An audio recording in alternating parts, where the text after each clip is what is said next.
So it is so good to be back here at Columbine Unity on this most coveted of Sundays, daylight savings. Uh, when I was asked to guest speak, and I realized that it was falling on this day, I was like, oh, that's why the ministers are going to be out of town. But it's always so good, and congrats to all of y'all that are here, who were also here last night. I hear it was an amazing event, and I know that we will continue to live this week fully rested and rejuvenated despite this time change. Interesting times we are living in, huh? Very interesting times we are living in. Y'all do a good job washing your hands before you got here. It's hard for these spiritual communities where we love hugging so much to adjust to these things. I've been talking to some friends around the country, and I was like, what are you guys doing, with all of this? And some folks are advising that we give the rock, or the down low rock, I like to do. Some folks are giving the elbow nudge. My favorite thing that's kind of going around, though, is folks are doing the Vulcan salute, which is also like a affirmation at the same time, like live long and prosper. Any geeks know what the response to live long and prosper is? Peace and long life. So if you, it only happens in a few Star Trek episodes. I'm giving myself away here, but yeah. So as you're going through the line out there, and as we're interacting with each other, know that probably some people are more sensitive than the others. So if you want to shake my hand or give me a hug, I'm open. But if you want, just give me the Vulcan salute, and you gotta manipulate your hand to do it. That's all good too. I'll take it down low rock as well. I always appreciate those. But yeah, I mean, I'm just trying to stay sane through it all. Find this balance of staying informed, but also not giving in to the fear and hysteria that can really be generated by the constant news cycle. And it's, just continually finding that balance, especially as people who are on a spiritual path, feels really, really important. So, I encourage us all just to continue to do that and to stay grounded and centered. But I realize that can be hard, right? I realize like this constant news cycle that's happening these days, and everything that we're just dealing with can feel like a lot. Like not to mention like our own personal lives. Like I feel like I often have enough going on just in my personal life. Like doesn't the news cycle know like I got enough stuff going on not to like bombard me with all this inconvenience for sure. But yeah, it can be hard, and I've had a couple friends, one in particular who recently told me that they are feeling like so overwhelmed by it all, just by what's going on in the world, by what's going on in their own life, that it's almost felt like they've been drowning, right? And I so resonate with that metaphor. I feel like times in my life when I've been going through, grief or some sort of heartbreak or transition, or maybe when I've experienced some sort of failure in my life and I'm just trying to deal with all of the doubts that come from that, or like this this social change thing, all those things that I have been tasked to work on, and just feeling so overwhelmed by all of the things in the world that I know need to shift, that disturb me in some way, that allow me though in that same energy to want to do something about it, right? Like that can just feel like a lot when I'm looking at all of it all at once, and also just like I don't know, living my life. It can feel like a lot, right? So it reminded me, just sort of that feeling of overwhelm, reminded me of a time where I thought I was literally going to drown when I was living in Hawaii, learning how to surf.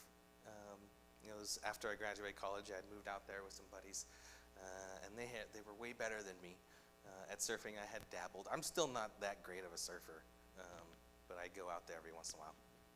When I went out there, they were going to this place that was bigger waves that I thought were kind of scary, but they're not that big, like I don't know, 4 to 5 foot waves. But for me, that's like head height. That's like as big as I am. So I was terrified when I got out there. So just even paddling out, I was really, really scared. And I got out there. My buddies were having a great time there catching waves. Just like the most joy that I've seen them experience. A couple of these guys are when they're out there on a surfboard, and me, I was just like trying to have fun. And I knew that I could. I knew the feeling of catching waves is amazing, but I was terrified.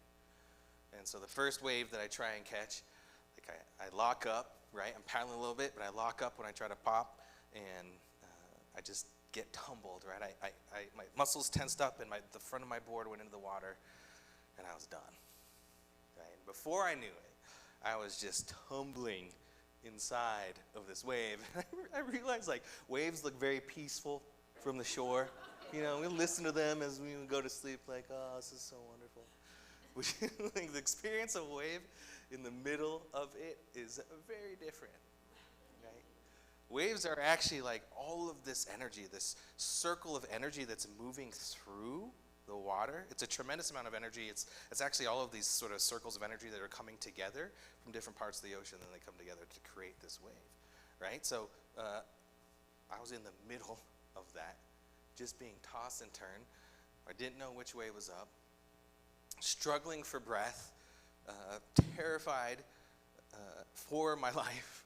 And then when I finally make it to the surface, right, when I finally feel like I come out of it, what do you think happens? Another wave. And before I know, I'm just in it again, just like, oh my God, oh my God, oh God, oh God, what's going to happen? And, you know, that happened 2 or 3 times. Waves finally subside, as they do. I make it to the shore, but I'm done. I'm terrified. I pulled an Eric Cartman with all my buddies who were like kind of like chuckling at me, like, oh man, are you okay? That looked really bad.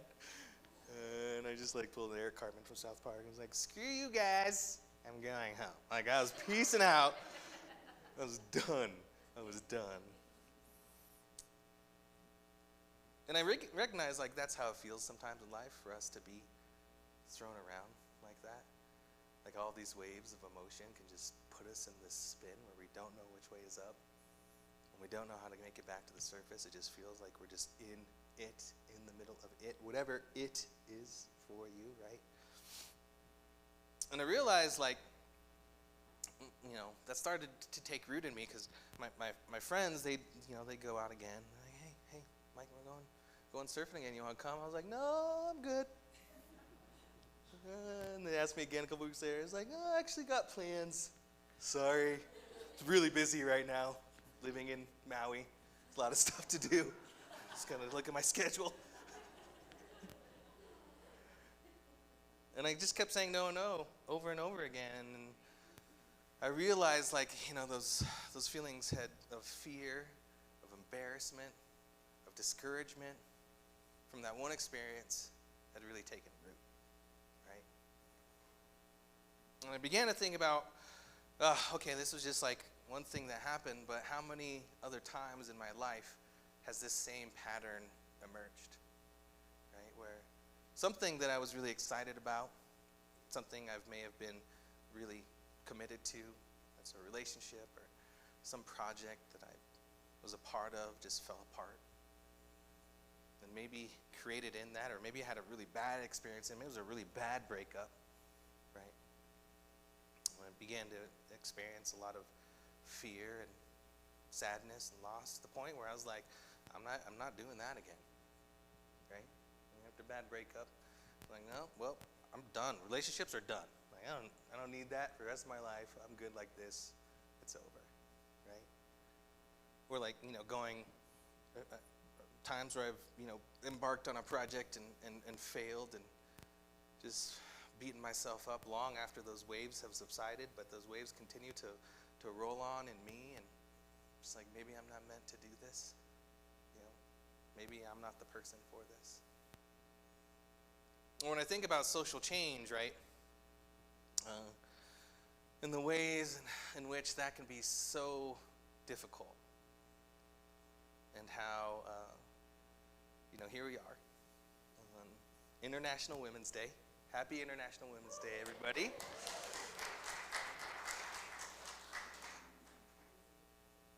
And I'm, you know, just 100 years after women's suffrage, and they've earned the right to vote.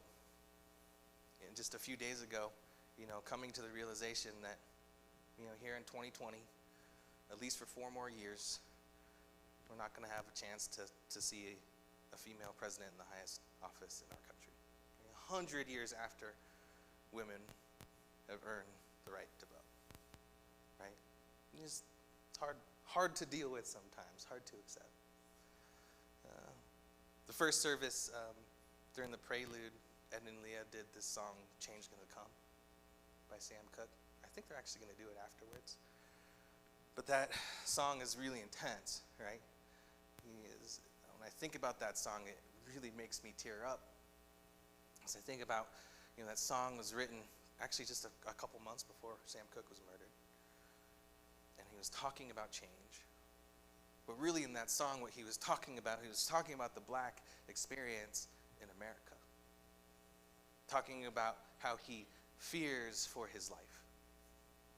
Talking about how when he asks his brother for a hand, he often will just get kicked back down. And then here, 60, 70 years later, black and brown families still have to have the talk with their sons about what to do when the police pulls them over and how to keep them safe in society, right? It's supposed to be protecting them. And how you look at that, and it's like, what's really changed? Or 160 years after the Civil War, we still seem to be a country that is as divided as it's ever been. So sometimes I get it, right? Like I get it that it's hard when we have these experiences and to look at what is, to continue to keep going, In social change work, sometimes the question just comes up as like, what is all this for? Are we really making any change? However, there's something I believe that resides and abides within all of us that I feel within me that sometimes feels like the closest thing that I can describe to this thing called God, which I know is a loaded word. But that comes into my life often when I'm feeling really low, but often too when I'm sort of experiencing these peak experiences that just reminds me. Like in the midst of heartbreak, in the midst of feeling like a failure, in the midst of feeling like everything I've done and worked for, maybe I haven't been able to fully see the effect of and how it's impacted change. That I can't stop, right? That I can't give up, that my life and everything that I've been working for matters, and that there's something that arises within me, just like that same energy that arises when a flower is peeking its head through the sidewalk, that continually finds a way. And then that same energy lives in me, is the same beingness of who I am. That same fight, that same resilience, and that same joy of being also resides and abides within me. That movement, that experience of the Spirit, I think asks all of us to not stop. And to recognize that we are so deeply united in this that we don't ever have to do it alone either. Right? That we are so deeply connected through that same beingness and livingness that resides within us that always says, we can't stop. We won't stop. We must continue forward and do so with joy, right? So my story doesn't end there with the surfing. I eventually got back out there. But I did a little bit of baby steps first. I went on some smaller waves, right? Like knee height rather than head height. And started to build my confidence back up again. I was like, oh, I'm kind of a badass. I can do this. I'm surfing now. And eventually I went back out to Ho'okipa in North Shore, Maui, where I had thought I was going to lose my life. And we went right back out there when there was waves that were of similar size. And but I brought back a little wisdom with me this time, right? Because you don't want to replace wisdom with stupidity. You don't want to just take fear and just like do it anyways without actually having some knowledge with you. Like I'm not gonna like live in the fear and hysteria of COVID-19, but I'm also not gonna stop washing my hands. Just being really cautious as much as I can, right? I'm gonna live in both spheres. I'm gonna take wisdom with me wherever I go as much as I can, right? So there's a piece of wisdom that I brought with me when I went back out there, and one of my buddies told me, he was like, listen, man, you're probably going to get tumbled again. Like, you go back out there, you put yourself in the waves, you're going to get knocked out, right? It's going to happen. And sure enough, I thought I was feeling pretty good about myself, but the first time I went back out there, the first wave I tried to catch, the same exact thing happened. So this time, this is what he said. He's like, here's what you have to do. You have to let go of the struggle and allow the natural buoyancy of your body to lead you towards the light. Right? And so, as I was getting hit by that wave and found myself back in the middle of that circle of energy, of that spiraling, not knowing which way was up, I remembered his words, and this calm just came over me. And after I stopped spinning, I began to feel my own body just slowly start bringing me towards the surface. So I knew which way was up, and then I followed that and swam towards the light, right? And so even though I had the same exact experience I had before, my experience of it changed. It shifted, right? And so I love that this metaphor too of like natural buoyancy, right? That we all have this thing within us. I had a spiritual teacher that talked about truth as being this ping pong ball that can be held and pushed down below the surface, but will always and eventually make its way back up. Like it cannot be oppressed or repressed for forever. It will always show back up. It always make its way back to the surface, right? And so what I know is like in the midst of heartbreak or change, right? Like right underneath that turmoil, there's this sense of peace and of love and of feeling lovable and recognizing like if I have a desire to be in a relationship, like that will be, right? And that naturally will just arise within me. Or in the midst of like failure, feeling like I'm not meant to do this, there's something else within me that like helps to just like push upon all of those difficult feelings that are happening right here to remind me that like, no, like you love this. Like you love doing this, whatever this is for you. And that same feeling of failure and disappointment can transform into excitement and trying again, right? And in the midst of social change, I believe that Sam Cooke's words of that I know, yes I know, a change is going to come, right? That truly is the truth of what we are continually experiencing as a society, right? I love that he says no. And actually in the Science of Mind tradition that I come from, which is a sister of unity, in our prayer, we use the word no. When we're declaring what we are praying for, we use the word no. And it's not meant to be this kind of thing called knowledge, right? It's meant to be this thing that is deeper than belief, right? It's deeper than faith. It's just like, I sense so deeply that I just know. Like I know.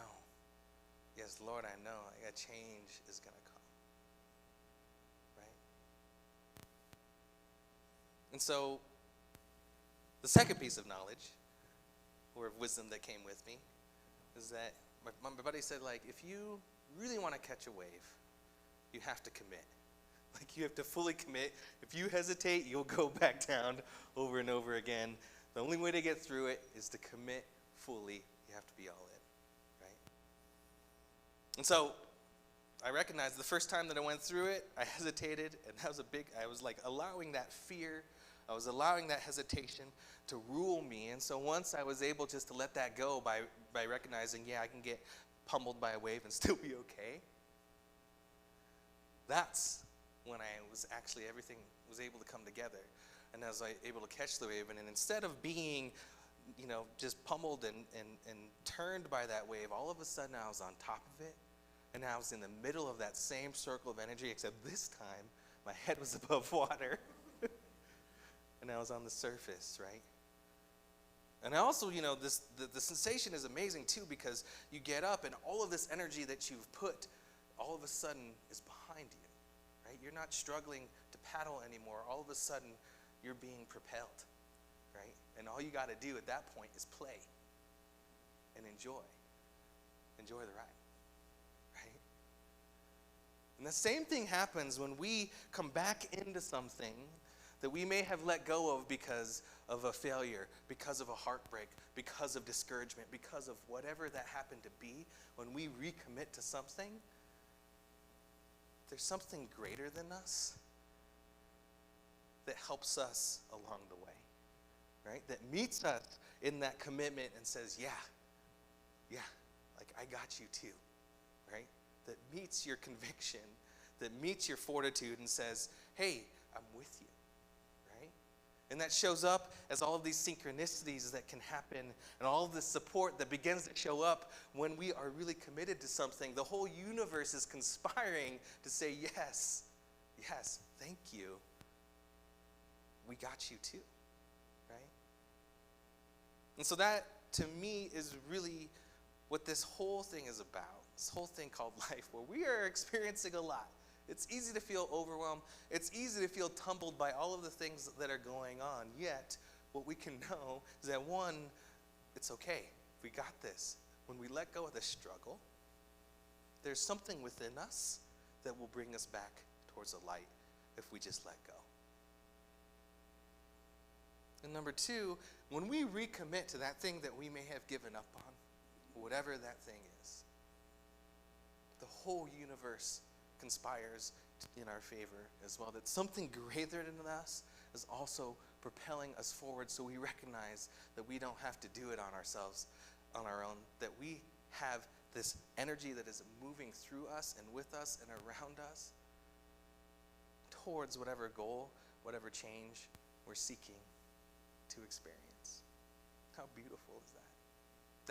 That's to me that's like those transcendent moments. I recognize that I'm not alone. Where I feel this thing called God or spirit or whatever you want to call it, whatever this energy, life force is, that I experience it as a thing that's truly within me and within my body and as a reality in my soul. Right? So, International Women's Day, they have a hashtag. It's Each for Equal, right? Each for Equal. And their theme this year, Each for Equal, really means that each of us has a part in creating equality for all, right? For women. And it makes me remember that, like, there is no freedom, there is no liberation, there is no enlightenment for myself anyways, right? We're all so deeply connected that we're all being uplifted together. The Bodhisattva vow in the Buddhist tradition says, I'm going to come back over and over and over again until everyone is enlightened. For there is no enlightenment for one until there is enlightenment for all. There is no liberation for one until there is liberation for all. So to only speak about and to think about myself is dumb anyways, right? And so I want to close with this reading, which is actually 20 years old now, but feels as relevant as ever. It was written by a Hopi elder June of 2000 in that millennium. So some of you may have heard this before, but I want to close with this. It's an elder that was talking about how, he said, you've been telling people that this is the 11th hour. You have to go back and tell them that this is the hour. This is the time. And here's some things to be considered. It is time to speak your truth. Create your community. Be good to each other, and do not look outside yourself for the leader. And then he clasped his hands together, smiled, and said, this could be a good time. There is a river flowing now very fast. It is so great and swift that there are those who will be afraid. They'll try to hold on to the shore. They will feel they're being torn apart and will suffer greatly. No, the river has its destination. The elders say we must let go of the shore, push off into the middle of the river, keep our eyes open and our heads above water. Thank God. And I say, see who is in there with you and celebrate. At this time in history, we are to take nothing personally, least of all ourselves. For the moment that we do, our spiritual growth and journey come to a halt. The time of the lone wolf is over. Gather yourselves. Banish the word struggle from your attitude and your vocabulary. All that we do now must be done in a sacred manner and in celebration. We are the ones we've been waiting for. So in this time, in this crazy time that we've all incarnated in on purpose for this particular moment in history, that we all know there's some part of us that knows how to meet the challenges of our world during this time, I encourage us to remember that wisdom that resides and abides within all of us, and to lean upon each other to know that same wisdom resides and abides in our neighbors as well. So that we can come into the same energy that may throw us for a loop and recognize that same energy has the capacity to transform and get behind us and move us towards that soul calling of what we're meant to do and to be in the world. Thank you so much.